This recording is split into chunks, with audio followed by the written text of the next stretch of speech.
체계도가 이제 나와 있는데, 먼저, 우리 이제 부동산 공법이 어떤 건가부터 한번 볼까요? 예.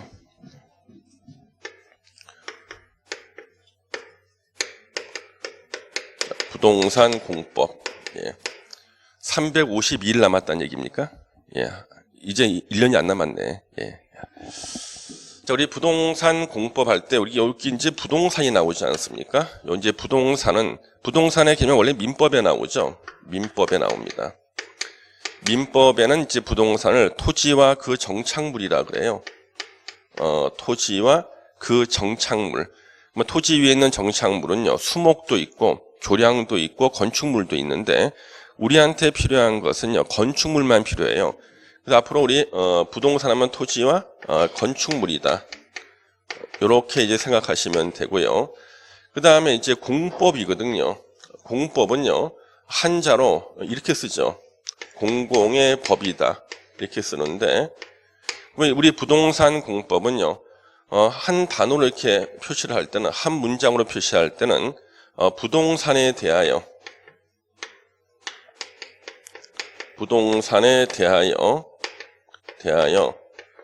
규제와 조정을 가하는 법을 말합니다. 규제와 조정을 가하는 법.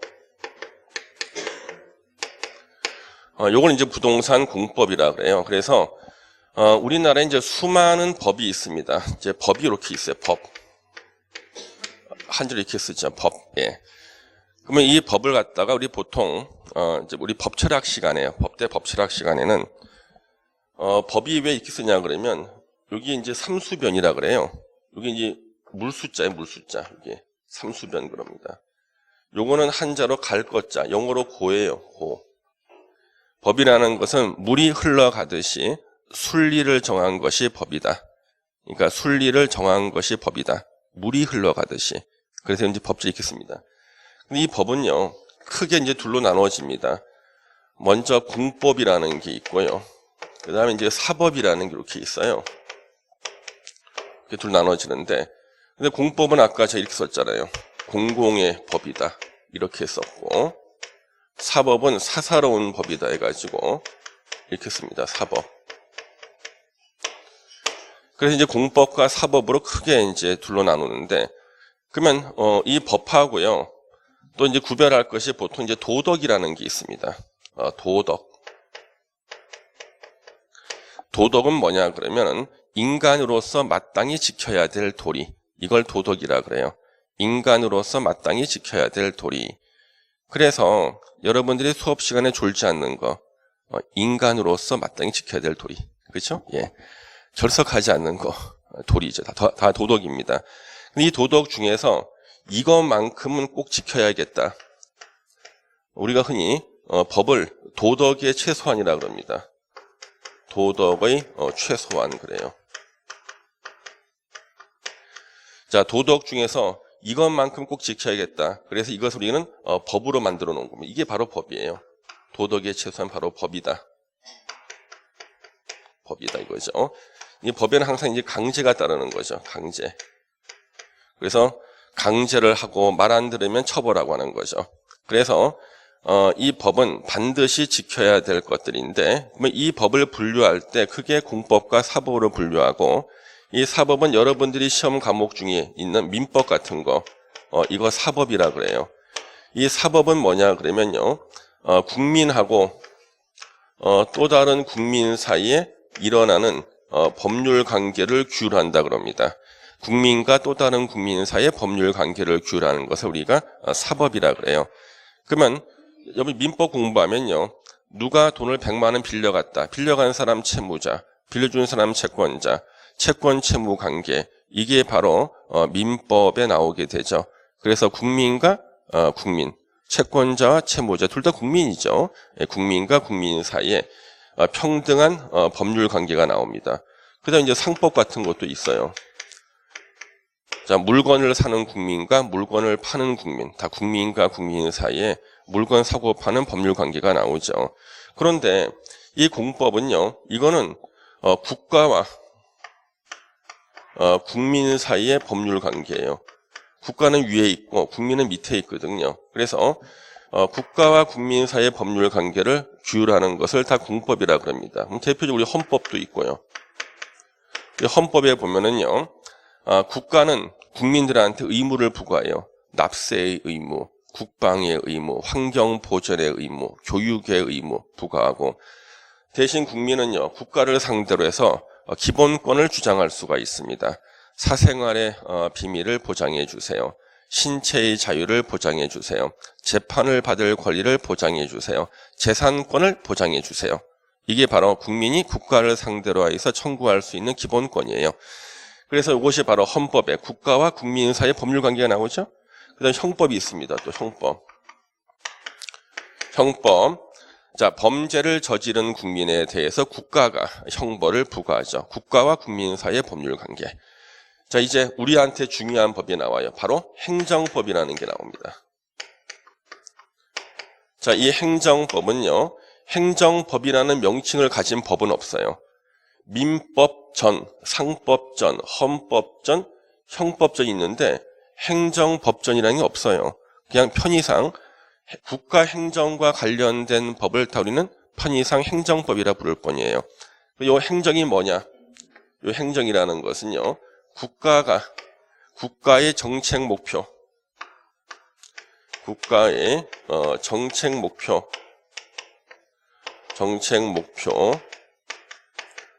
달성을 위하여 하는 행위입니다. 행위. 국가의 정책 목표 달성을 위해서 하는 행위를 우리는 다 행정이라 그래요. 그러면 국가의 정책 목표가 만약에 세금을 걷는 것이다. 그러면 우리는 이것을 조세행정이라고 합니다. 그래서 자, 이 행정이 이렇게 다 있잖아요. 이게 행정인데 국가의 정책 목표가 세금을 걷는 것이다. 이것을 조세행정 그럽니다. 조세행정. 국가의 정책 목표가 군대를 유지하는 거예요. 그럼 이것을 군사행정 그래요. 국가의 정책 목표가 국민들을 교육시킨다. 이것을 교육행정 그럽니다. 근데 국가의 정책 목표가 부동산에 대한 규제와 조정을 가하는 것이다. 이것을 우리가 부동산 행정이라 그래요. 부동산 행정이라 그러고요. 그래서 각각 행정에는 법이 나와요. 그래서 조세행정법 이렇게 나와요. 그러면 조세행정법에 속하는 게 여러분들이 공부하는 국세나 지방세법 같은 겁니다. 그 다음에 군사행정법이라고 있어요. 군사행정법 그러면요, 병역법 같은 게 군사행정법이에요. 향토예비군법 이런 것들. 교육행정법 하면은요, 자, 교육행정법 그러면 교육법이라고 있습니다. 사회학교 교원 지휘에 관한 법도 있고, 부동산 행정법 하는 거죠, 이제. 자, 부동산 행정법 하면은요, 부동산과 관련된 국가가 규제와 조정을 가하는 정책 목표 달성을 위한 법이 다 부동산 행정법이에요. 그럼 이 부동산 행정법에 속하는 법이 바로 우리한테 중요한 부동산 행정법이죠. 그래서 부동산 행정법으로 쓸게요. 자, 부동산 행정법이 나오는 거예요. 우리한테 제일 중요한 거. 자, 이제 바로 이제 부동산 행정법. 자, 이 부동산 행정법이 있는데 부동산 행정법은 어디에 속하는 거예요? 공법에 속하죠. 그렇죠? 그러면 우리 헌법에도요, 부동산과 관련된 내용이 나와요.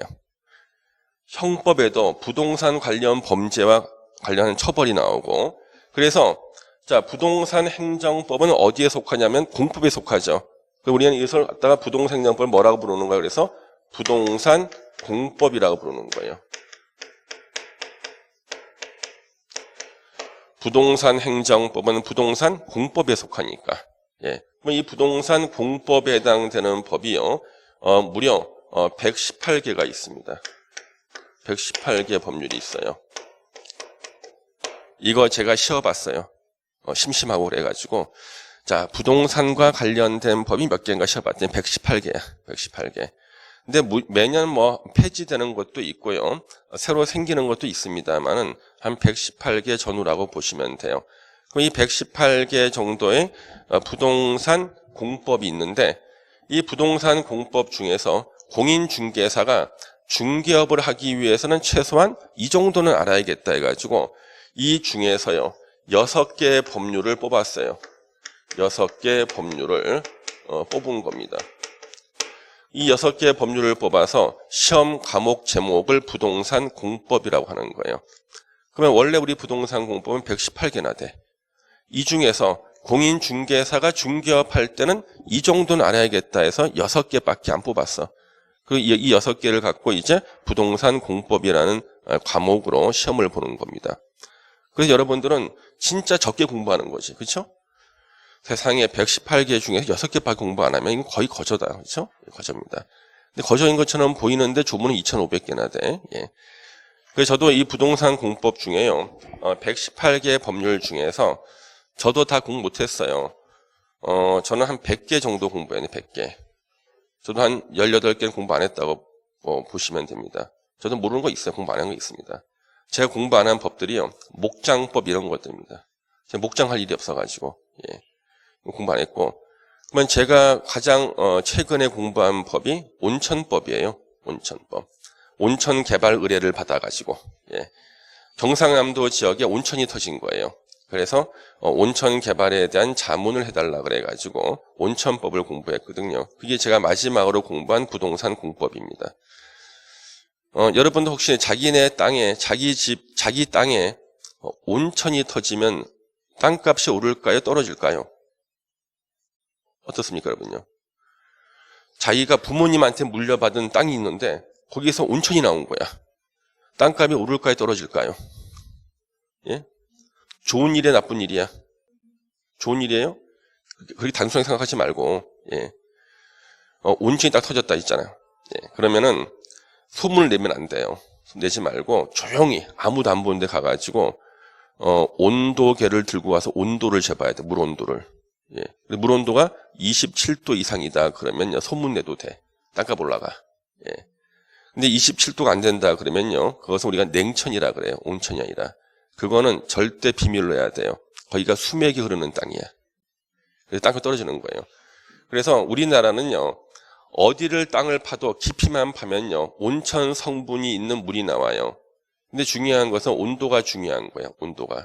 온도가 27도 이상이 돼야지만 물을 끓이는 비용이 안 들기 때문에 경제성이 있어요. 근데 거의 다 냉천인 거지. 예. 그래서 이런 것들이 다 부동산 공법이거든요.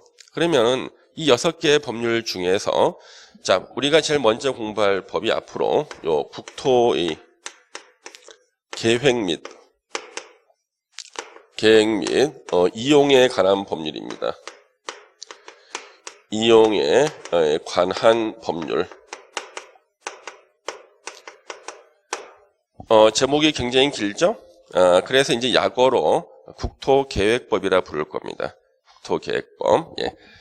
이게 우리 부동산의 요게 기본법이에요. 기본법이라 부릅니다. 왜 기본법이냐 그러면 요 국토계획법을 뺀 나머지 117개의 법률은요. 국토계획법을 공부하기 전에는 읽을 수가 없어요. 왜? 이 법이 바로 영어로 말하면 알파벳인 거예요. 예. 그래서 국토계획법에서 가장 기본적인 내용들이 다 나옵니다. 그래서 국토계획법을 공부하지 않고서는 나머지 117개의 법률을 읽을 수가 없는 그런 구조로 되어 있습니다. 가장 중요한 법이죠. 그리고 국토계획법에 나온 내용을 나머지 117개의 법률이 다 빌려 쓰는데 거기서는 이게 무슨 뜻이라는 설명이 없어요. 설명은 국토계획법에서 나옵니다. 기본법이 제일 중요해요. 요거는 대한민국의 전 국토를 대상으로 합니다. 전 국토를 대상으로 해서 요 국토계획법이 기본법이고요. 그럼 여러분들은요. 이 국토계획법 있잖아요. 이것을 내년 봄까지는 50%의 비중을 두고 공부를 하셔야 돼요. 국토계획법만 일단 정복했다. 그러면 일단 공법 공부 반은 끝난 거예요. 왜? 나머지 법은요. 아주 쉽게 이해가 되는 겁니다. 이것만 잘 공부하시면요. 예.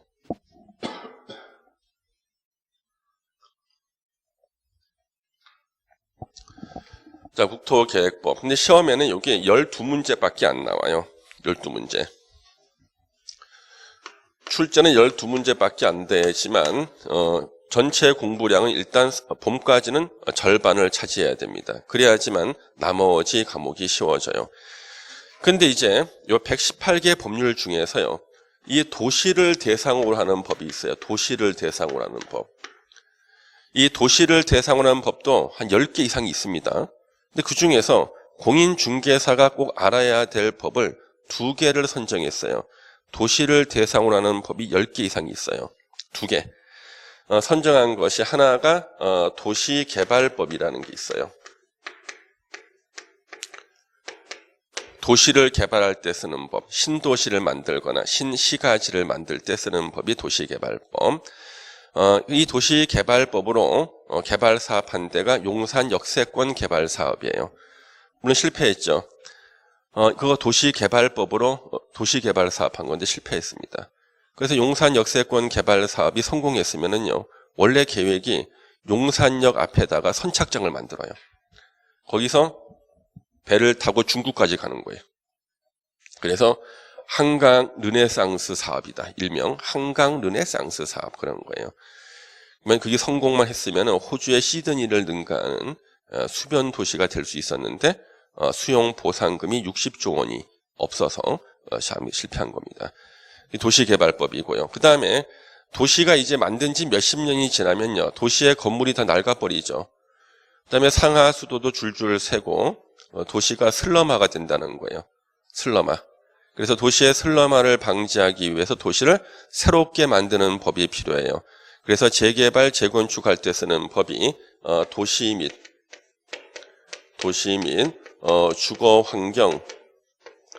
주거환경 정비법입니다. 요 2가지 법이 도시를 대상으로 하는 법 2개입니다.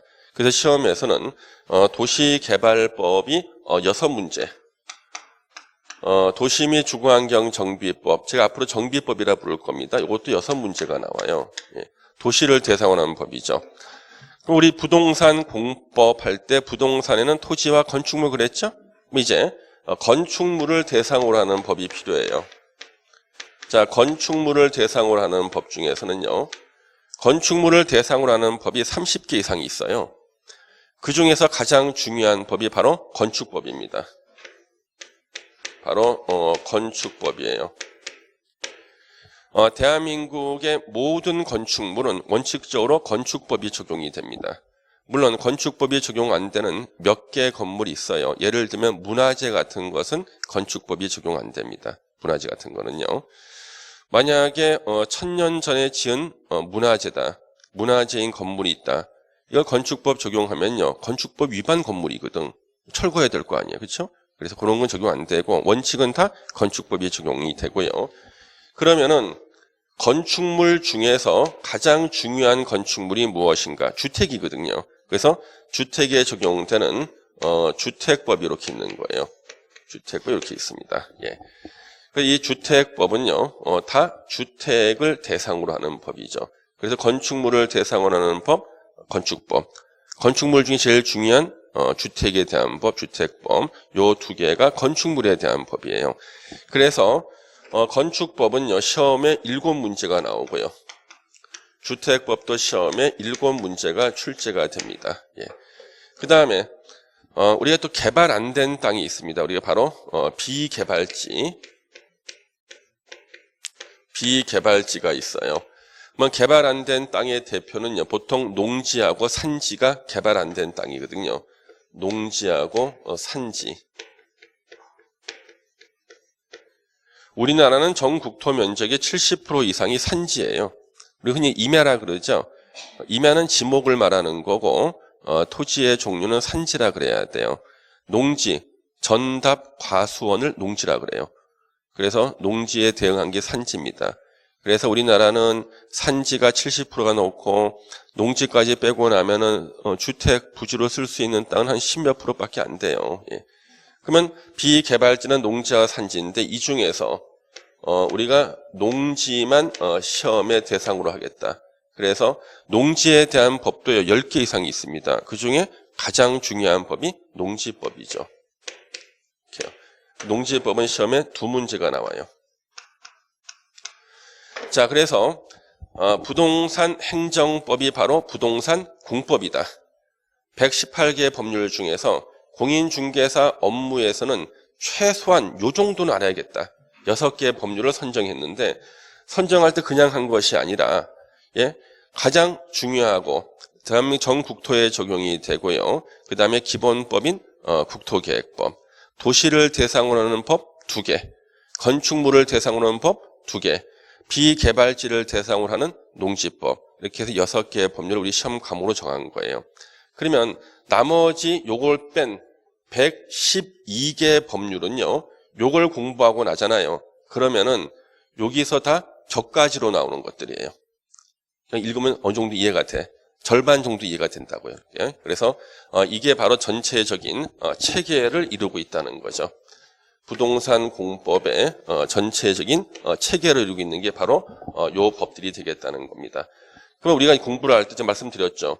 국토의 계획 및 이용에 관한 법률을 우리는 내년 봄까지 50%의 비중을 두고 공부를 하셔야 돼요. 이걸 갖다가 정복하면은 도시개발법부터 농지법까지가 아주 쉬워져요. 왜? 이 법에서 국토계획법이 나온 것이 다시 반복해 나와요. 반복해 나오고 이걸 모르면은 요 법을 이해가 안 되거든요. 그래서 일단 국토계획법을 우리는 절반 이상의 비중을 두고 공부를 합니다. 어떤 분이 저한테 물어봐요. 교수님, 법이 6개면은요, 6분의 1씩 시간을 나눠서 공부해야 되는 거 아닙니까? 시험 떨어져. 그렇죠? 예. 또 일부 학생들 중에 농지법은 2문제밖에 안 나온다 그래가지고 이것을 포기하시는 분들이 있어요. 절대 그러면 안 되겠습니다. 농지법 2문제 나오는데 왜 포기하시냐 그랬더니 교수님, 제가 법 조문수를 씌워봤는데요. 공인중개사법보다 법 조문이 더 많아요. 더 많습니다, 이게. 농지법 법 조문수가 공인중개사법보다 더 많아요. 그러면 농지법 2문제를 맞기 위해서 농지법을 공부하는 시간에 공인중개사법을 공부하는 것이 점수에 더 유리하지 않겠느냐, 이렇게 말씀하시는 분이 계시거든요. 근데 그런 분들이 되게 결과가 안 좋았어요. 왜냐하면 시험 끝나고 나서 보면은요, 농지법을 갖다가 포기하는 사람은요, 일단 2문제 틀고 들어가거든요. 근데 합격할 때 물론 이분이 80점, 90점 맞을 사람들은 그런 거 안 하죠. 되게 카턴에 왔다 갔다 하시는 분이 그렇기 때문에 생각만큼 중개법 성적이 안 나올 때가 위험해지는 겁니다. 그래서 농지법은요, 2문제 나올 때 제가 찍어서 강의하는 내용만 공부하시면 2개 다 맞춰요. 그 이유가 농지법을 전공하신 출제위원이 없어요. 그래서 농지법은요, 출제하시는 교수님이 농지법을 본인이 짧은 시간 공부해서 내는데 그분이 짧은 시간 공부 낼 수 있는 건 딱 정해져 있거든요. 그래서 그것만 딱 몇 개만 제가 찍어서 암기를 시키고 그리고 시험장에 가면은 맞추는 거예요. 그래서 농지법은 따로 자기가 시간 내 공부하는 게 아니라 수업 시간에 제가 강의하는 내용 체크하시고 그 다음에 학원에서 보는 모의고사 문제 나오면 풀어보고 나중에 7, 8월 달에 문제집 풀 때 몇 개 풀어보잖아요. 그 상태로 가면 2개 다 맞춰요. 그러니까 자기한테 주어진 수업 시간에만 충실해도 2개 맞힌다고요. 그러니까 절대 이건 포기하지 마십시오. 매년 시험 끝나고 나면요, 공인중개사 학원에는요, 1차 60점, 2차 60점으로 붙는 사람이 몇 사람이 꼭 나옵니다. 꼭 나와요. 1차 60, 2차 60. 그래서 하늘이 도왔다고 하죠. 세상에 더한 사람은 원래는 떨어지는 건데 다 맞게 해주는 출제 오류 문제까지 합쳐서 60점 되시는 분이 계셨어요. 반드시 나옵니다. 이분들이 대개 합격자 그 졸업생 모임에서 총무를 맡습니다. 너는 운이 따르기 때문에 우리 합격자 모임이 발전하기 위해서는 네가 총무가 돼야 된다. 예. 그래서 이런 분이 꼭 나옵니다. 예. 그래서 예전에도 시험 끝났는데 자기 그 성적표를 갖다가 사진 찍어서 보냈습니다. 1차 평균 60, 2차 60, 공법 40 이렇게 해가지고 세상에 평소에 그분이 굉장히 바르게 살던 분이었습니다. 하늘이 도와주는 거죠. 그렇죠? 예. 그것도 다 맞게 해주는 문제가 다 적용이 돼가지고 나온 거예요. 예. 1차도 월 떨어지는 건데 개론에 다 맞게 해주는 문제, 2차도 월 떨어지는 건데 공법에서 하나 뭐 이렇게 나와가지고 또 합격하고 그렇죠. 그래서 이게 국토계획부터 하는데 내용이 굉장히 어렵습니다, 여러분요. 그럼 이게 얼마나 어려운 내용이냐 그러면은 저는 그 한국 생산성 본부라는 데서요. 제가 전국의 부동산 관련 공공기관 직원들을 현재 10년째 하고 있어요. 그래서 자산관리공사, 캠코, 예? 그다음에 각 도시공사 이런 직원들이 다 해서 오는데 그 직원들도 이걸 배워요. 저한테 배우는데 물론 여러분들 강의 내용과는 다르죠.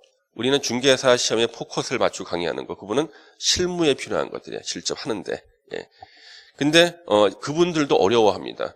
자기가 이 법을 가지고 그렇게 많은 시간을 일을 해도 어려운 거예요. 근데 우리도 물론 어렵습니다. 우리는 객관식 시험을 대비하는 거기 때문에 객관식 시험에 나올 만한 문제들이 있죠. 그걸 중심으로 공부를 하시는 겁니다. 그래서 요거 전체적인 체계고 그러면 여기서 이제 이 국토의 계획 및 이용에 관한 법률은요. 2003년도에 만들어졌어요. 2003년 1월 1일 날 이게 제정이 된 겁니다. 우리나라 부동산 공법의 기본법인 국토계획법은 2003년 1월 1일부터 시행이 됐고요. 2003년도가요. 이게 제14회 공인중개사입니다. 공인중개사 시험이에요. 그러니까 14회 시험이 2003년도입니다. 14회 시험 때부터 이게 시험 과목이 됐고 그러면 2002년도까지는요. 우리 부동산 공법의 기본법이 둘로 나눠져 있었어요. 예전에 도시계획법이라는 게 있었고요. 그 다음에 국토이용관리법, 이용관리법이라는 게 있었습니다. 그래서 두 개의 법이 하나로 더해져서 2003년 1월 1일부터 국토계획법이 된 거예요. 그래서 2002년도가 13회 공인중개사 시험이었거든요. 13회 시험. 그때는 시험 과목 요 두 개였어요. 예, 13회 요 두 개였습니다. 그러다가 이제 13회 시험이 역사상 공인중개사 수험생들이 공부를 가장 안 하고 시험장 간 해가 13회 시험 때였습니다. 13회 때 제가 강의를 하는데요. 한참 공부를 해야 될 그 여름에요. 학생들이 아침에 안 나와요. 월드컵을 했거든요. 2002년도요. 그래서 밤새 응원하고 그거 축구 보고 응원하고 난 다음에 또 한 잔씩 마시고 그래가지고 아침에 여학생들 몇 명 나와 있어서 그때는 동영상도 없었기 때문에요. 없었거든요. 하고 나면 공부할 방법이 없어요. 그래서 항상 그 대형 강의실에 한 200명씩 앉아 있어야 되는데 아침에 한 50명 나와 있어요. 예, 어저께 다 뻗은 거야, 다. 예, 여학생 몇 명 나와 있고. 그 다음에 이제 저녁반 같은 경우는 더 안 나옵니다. 왜? 또 축구장 가야 되니까. 예. 그래서, 역사상 가장 공부를 안 하고 중개사, 시험 응시한 게 13회 시험이었습니다. 2002년도. 그때 학생들이 막 그래요. 우리 올해 꼭 붙어야 돼. 공부를 안 하면서 꼭 붙어야 돼. 왜? 공법이 글쎄 내년에는 이 두 개의 법이 없어진대. 그리고 새로운 법이 바뀐다고 예고가 된 거예요. 예. 그렇기 때문에 올해 시험 안 되면은요. 내년에 새 법을 공부해야 될 거 아니에요. 예. 그래가지고 올해 꼭 붙어야 된다면서 말은 그렇게 하면서 다 축구장 가 있었습니다. 예. 그러면 요 도시계획법과 국토이용관리법이 있을 때요. 예전에 우리 어른들은요. 도시계획법이라는 말을 다 들어봤다는 거예요. 어른들이요. 하도 유명한 법이기 때문에. 이게 예전에 부동산의 기본법이었거든요. 이 도시계획법은요. 1962년도에 만들어진 법이에요. 62년도. 그러면 1962년도면요. 제가 태어나기 한참 전이거든요. 혹시 그 전에 태어나셨습니까? 예? 사실 때 얘기해. 괜찮아요. 그 다음에 태어난 거예요? 예. 그러면 그 전에 태어나신 분 혹시 안 계십니까? 62년 전에 태어나신 분. 그때 상황을 물어볼 수가 있는데. 예. 1962년도에 우리나라 최초의 부동산 공법이 만들어졌어요. 이게 바로 도시계획법인데요. 그런데 1961년도에 우리나라에 중요한 사건이 있었습니다. 어떤 사건일까요? 역사책에 나와. 1961년도에 우리나라 중요한 사건. 어떤 게 있었습니까? 예. 5.16 혁명이 있었어요. 5.16 혁명. 5.16 혁명 해가지고 제가 지난번에 우리 학교에서 강의를 하는데 우리 세종사이버대 부동산학과는요, 재학생이 700명인데요. 저보다 나이 어린 학생이 몇 명 없어요. 그래서 얼굴 다 알아요. 어린 학생이. 다 저보다 연배가 높아요. 그리고 입학하는 동기가 다 투기 목적입니다. 투기 목적. 예. 거의 다 복부인들입니다. 분들이. 그래서 이제 입학하시는 이유가요. 거의 수업료가 안 들어가요. 사이버대는 국가장학금이 나오거든요. 예. 그래서 월 소득이 1,000만 원만 안 되면 장학금 나와요. 그다음에 거기다가 플러스 교수 추천으로 제 추천에 입학을 하면 또 30% 또 추가 감면이에요. 거의 안 냅니다. 거의. 그리고 입학을 해요. 그리고 질문을 하면은 답변을 24시간 내에 교수가 하게 돼 있어요. 질문하면은요. 질문 내용, 교수님, 교산 신도시가 입주를 하게 되면요. 수용 보상금이 얼마나 풀리나요? 예, 6조 8천억 풀립니다. 12월까지요.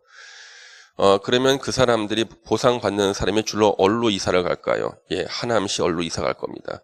그러면 거기 집값 오르겠네. 이게 다 질문 내용이. 예, 24시간 내에 답변. 예, 아주. 그래서 이제 그런 분들이 저 5.16 혁명을 모르면 다 알아, 이분들은요. 왜? 61년 이전에 태어나신 분들이기 때문에 다 압니다. 근데 그 젊은 학생들은요, 제가 5.16 혁명 그러면은요, 교수님, 강의 내용 바꿔달라는 5.16 군사 쿠데타라 그랬다는 거예요. 아니, 부동산학과에서 혁명이면 어떻고 쿠데타면 어때? 문제 안 되죠. 가끔 20대 학생이 몇 명 있어요. 그 학생들이 그거 따지고 듭니다. 하여튼 뭐 5.16 혁명이라고 하고 박정희 장군이 당시 제2공화국 정부를 갖다가 무너뜨린 게 5.16 혁명입니다. 박정희 장군이.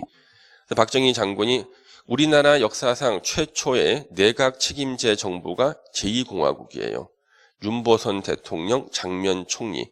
그래서 총리가 다른 나라 수상가치 실권자고 대통령은 형식적인 대통령이죠.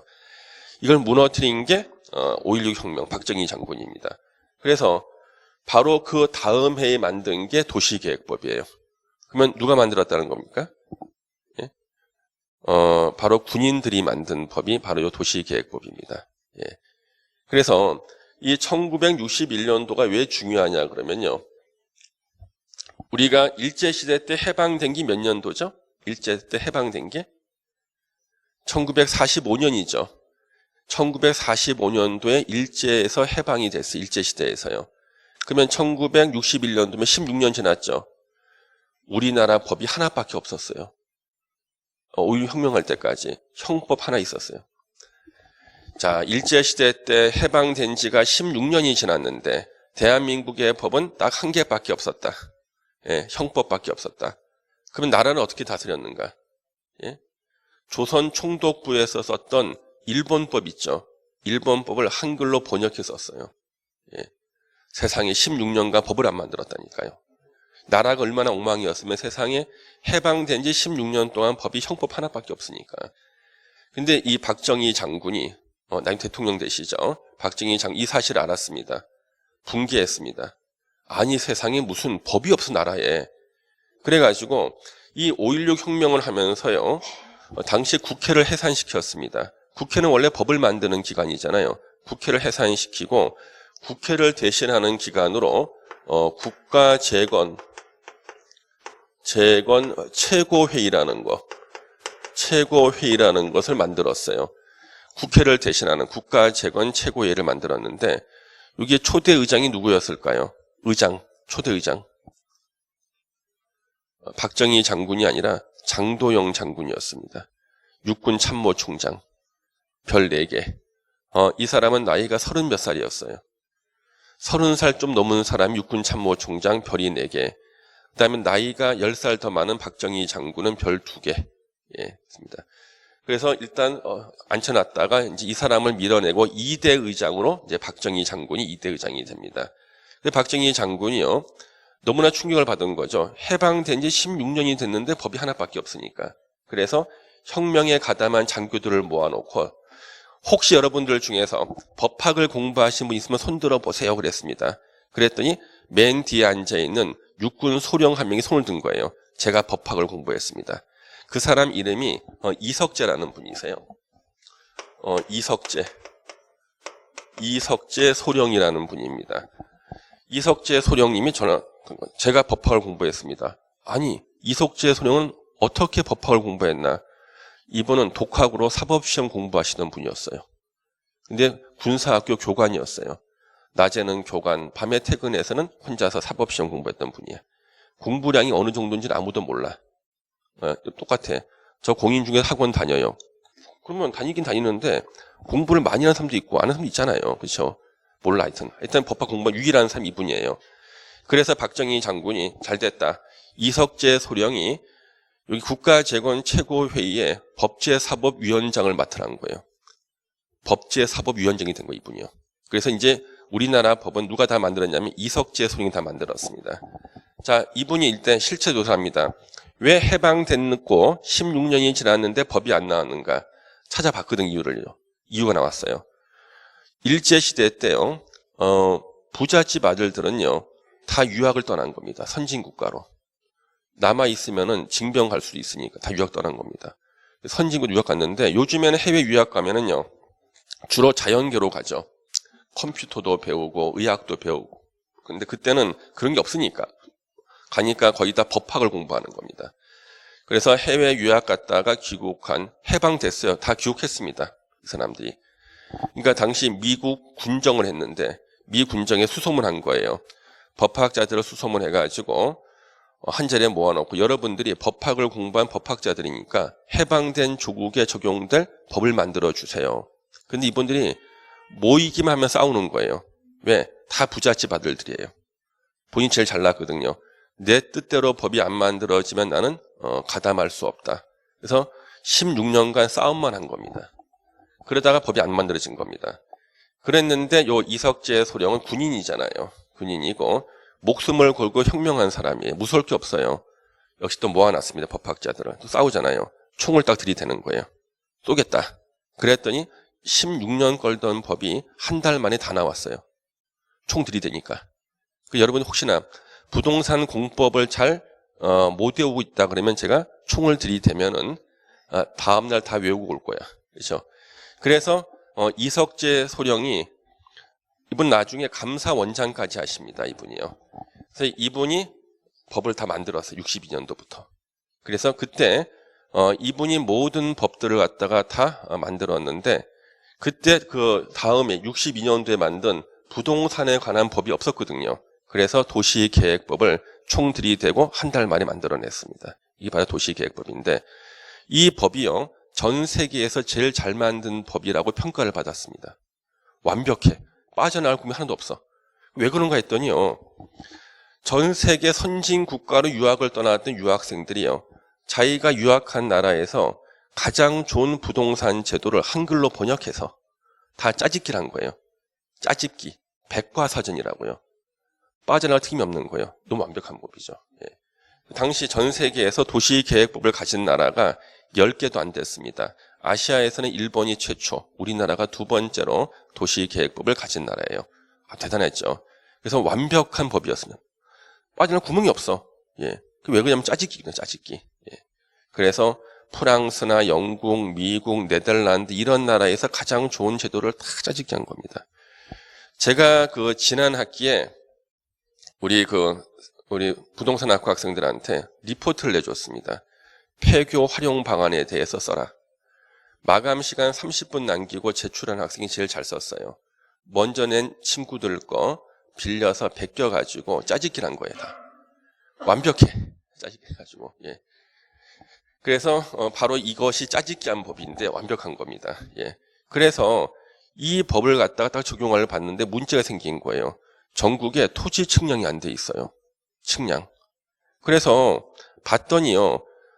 측량 자료가 남아있는 게 1920년대 일본인들이 측량한 자료만 남아있는 거예요. 근데 이게 오차가 심해. 그런데 도시 지역은 그래도 오차가 별로 없는데 도시 지역이 아닌 농촌 지역들이 있죠. 오차가 너무 심해요.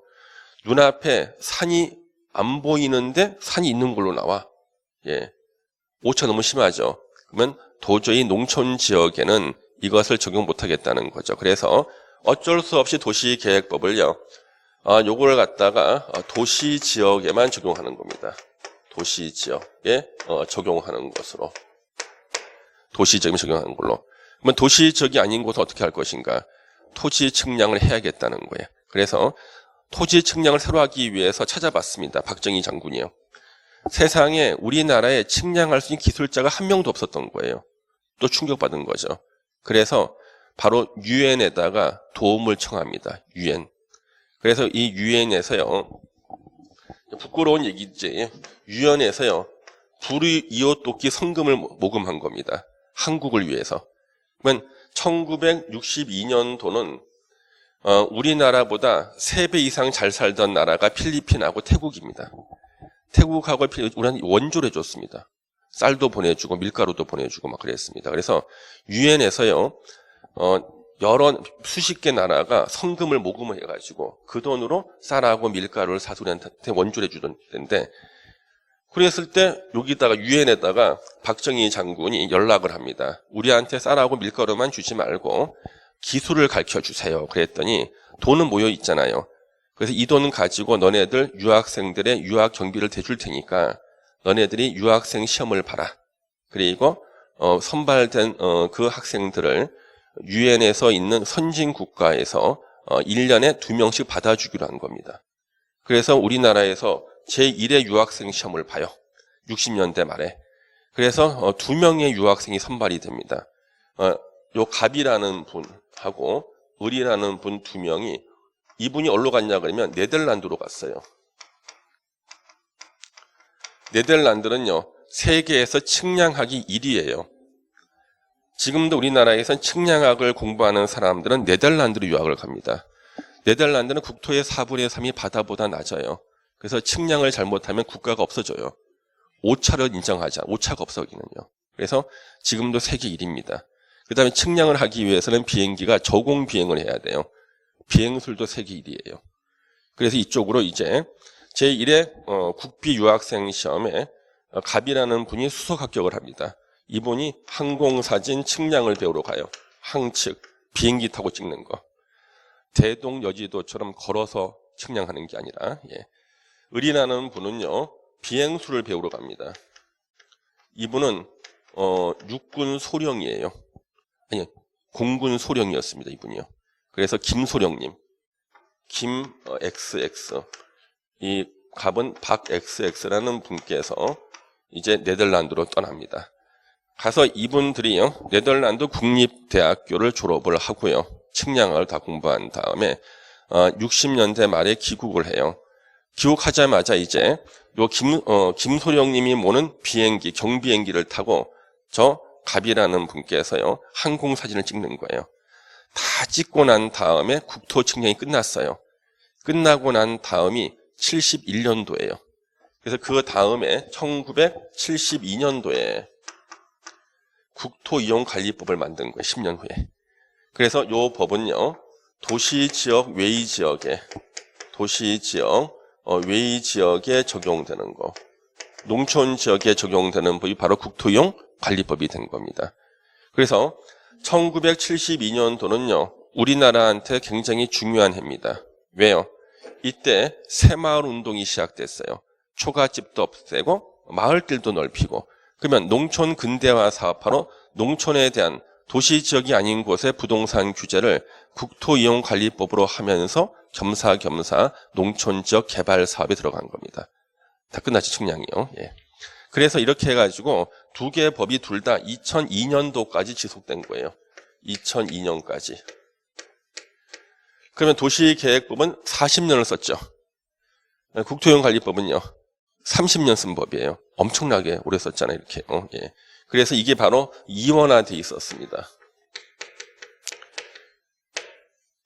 그래서 예전에는요, 2003년 이전에는요, 어디에서 땅이 하나 매물로 나오잖아요. 그러면 제일 먼저 물어보는 게 뭐냐 그러면 그 땅이 도시지역 땅이냐, 도시지역이 아닌 곳 땅이냐, 이걸 먼저 물어봐요.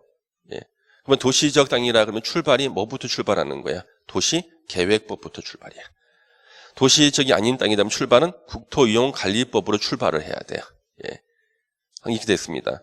자, 그러다가 이제 문제가 생겼어요. 제1기 신도시 있죠. 분당이나 일산 신도시잖아요. 거기에 원래 신도시 만들기 전에는 농촌지역이었죠. 적용되는 법이 뭐였겠어요? 국토이용관리법. 신도시가 돼가지고 도시 완성됐잖아요. 어저께까지는 국토이용관리법 적용하다가 아침에 일어났거든. 오늘부터는요. 도시계획부 적용인 거예요. 엄청난 혼란이죠. 하루 사이에 적용되는 법이 달라지잖아요. 근데 나라에서는 앞으로 우리는 수많은 신도시를 만들어야 되는데 하루 사이에 적용되는 법이 달라지면 얼마나 혼란스럽겠습니까? 이제 도시와 농촌의 격차도 많이 줄어들었거든. 그럼 이제는 전 국토를 도시적이냐 도시적이 아니냐 나눠가지고 법을 달리 적용하지 말자.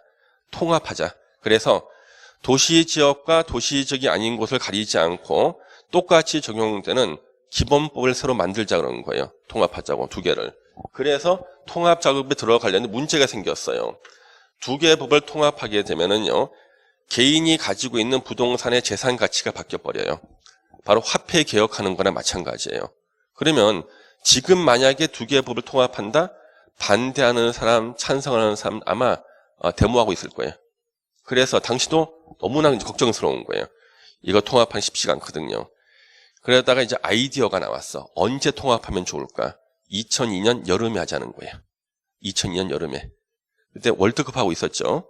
그래서 월드컵에 사람들이 정신이 팔려 있을 때 그때 통합을 한 겁니다. 이 중요한 뉴스가 9시 뉴스에 안 나와요. 뉴스 틀면은 대한민국 붉은 악마 축구공만 나오고 밑에 자막으로 나와요. 자막으로 도시계획법과 국토이용관리법을 통합해서 국토의 계획 및 이용에 관한 법률이 제정됐습니다. 효력 발생 시기는 2003년 1월 1일부터입니다. 이렇게 한 거예요. 근데 이것을 반대할 사람도 없었어요. 다 축구장에 가 있었거든요. 그래서 그냥 통과돼 버렸습니다. 이렇게요. 예, 아이디어지, 아이디어. 그리고 정신 차리고 보니까 이미 통합이 돼 있고, 정신 차리고 보고 이제 중개사 공부를 매진하려고 봤더니 날이 좀 서늘해지기 시작해 이제. 예, 지금 얼마 안 남은 거야. 들리는 소문에 의하면은 내년부터는 이 두 개의 법이 시험 범위가 아니래. 14회 때부터는 이게 시험 범위라는 거예요. 충격적인 이게 나온 거죠. 그렇죠? 예. 자, 그래서 이것이 바로 이제 일원화됐다는 거예요. 일원화가 된 겁니다. 일원화됐다. 그래서 이제는 도시지역과 도시지역이 아닌 곳을 가리지 않고 일원화가 됐다는 거예요. 그러면 이게 우리 국토계획법이 만들어지는 과정인데 말이에요. 우리 국토계획법이 중개사 시험에 12문제가 나와요. 근데 감정평가사 시험 문제에서는 14개에서 15개까지가 나옵니다. 국토계획법이 우리나라 자격시험에는 2개의 시험이 있어요. 공인중개사하고 감정평가사 있거든요. 감정평가사하고 중개사 출제원이 같아요. 그래서 감정평가사 기출문제 우리 다 풀어야 되는데 감정평가사 기출문제에서 이게 나왔어요. 또 왜? 하도 시험을 많이 보다 보니까 낸 거 또 내기 뭐하니까 이제는 이해한지 물어보려고 자 감정평가 기출문제 이렇게 나왔어요. 다음 중 국토의 계획 및 이용에 관한 법률에 대한 설명이 틀린 거 찾아라. 1번 국토의 계획 및 이용에 관한 법률은 종전 도시계획법과 국토이용관리법이 통합 제정된 법이다. 이게 질문이야. 2번 구도시계획법은 도시지역에만 적용되는 법이었다. 맞아. 3번 국토이용관리법은 도시지역 외지역에 적용되는 법이었다. 맞아. 예. 이렇게 해서 5개 질문이 나온 거예요. 예. 그래가지고 이런 식으로 했는데 세상에 이거 무슨 문제 이러냐는 거지. 그게 아니라 이제는 그렇게 이해를 해서 문제를 갖다가 푸는 사람만 마치게 내겠다는 거예요. 예. 그게 나와버립니다. 이렇게요. 그래서 이런 것도 뭐 외우는 것도 아니지 그렇지 않습니까? 예. 얘기를 들으면 다 기억이 난다. 드라마 보듯이. 그렇죠? 예. 시험에는 안 나오는데 예전에는요. 국비 유학생들은요. 나라 돈으로 공부했잖아요. 그래서 7년간 의무적으로 근무하게 돼 있대요. 지금으로만 7급 공무원으로서 국가에 7년간 봉사하게 돼 있는 거예요. 근데 지금은 공무원 서로 되려고 그러죠. 예전에는 대우가 아니고 서로 안 하려고 그랬거든. 그래서 여기 비행수를 배운 요 김소령님 계시거든요. 이분은 7년간 공군에서 복무를 더 하시고요.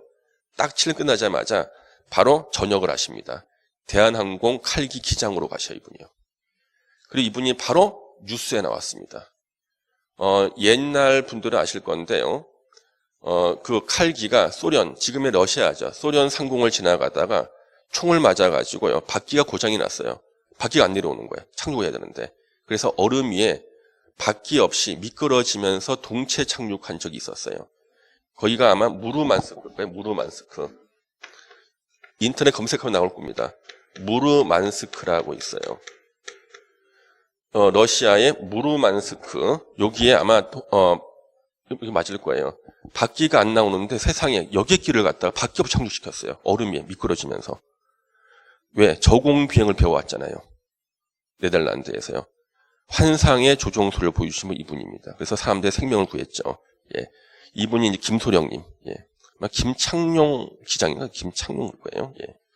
그래서 아주 유명하신 분이고, 요 갑이라는 분께서는 퇴직을 안 하시고요. 33년간 공직 생활을 하시고 차관보까지 하십니다. 그리고 분당 신도시를 측량하셨고, 우리나라 측량하게 대가 하시죠. 예.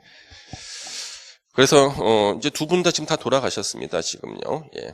그래서 이 국토계획법이 만들어진 과정이 있죠. 예, 다 이해를 했습니다. 그러면 예전에 이제 시험 문제가 나오는데 이 문제를 왜 낼까 싶은 게 있어요. 왜요? 지금도 도시계획법과 국토이용관리법은요, 법제처의 검색 순위의 상위에 속해 있어요. 왜 그럴까요? 내가 예전에 부모님한테 상속받았대. 2003년 이전에. 그때 거기에다가 상속받거나 건물 하나 지었다는 거예요. 그러면 그 땅이 도시냐 아니냐에 따라서 적용된 법이 달라졌겠죠. 거기에 대해서 나라에서요, 불법 건물이라고 이행강제금 부과를 하는 겁니다. 참고로 작년 한 해 동안 남양주에서만요, 불법 건축물이라고 이행강제금 부과한 건물이 1000개가 넘어요. 넘는데 그 중에 절반 이상은요, 2003년 이전에 지은 것들이에요. 그러면 재판할 때 무슨 법이 나와요? 2개 법 중에 하나 나오는 거예요. 그래서 매일 법제처에 지금도 다 검색하고 있고, 공인중개사 사무실에 와서 물어봐요. 물어보는데 공인중개사가 뭘 알아야 말이지. 예. 그러면 아는 공인중개사는요, 그게 옛날 도시지역이었습니까? 아니면 물어보고, 그러면 도시계획법 찾아보시면 조문이 나올 거예요. 이렇게 해서 금방 그 지역 커뮤니티에 올라와요. 유일하게 어느 부동산에서만 이것을 대답해 줬다. 예. 인기 폭발. 그렇죠? 예. 그래서 요렇게 하나씩 공부하시면 사실 외울 게 별로 없습니다, 여러분요. 그렇죠? 예. 잠시만 쉬었다 계속하겠습니다.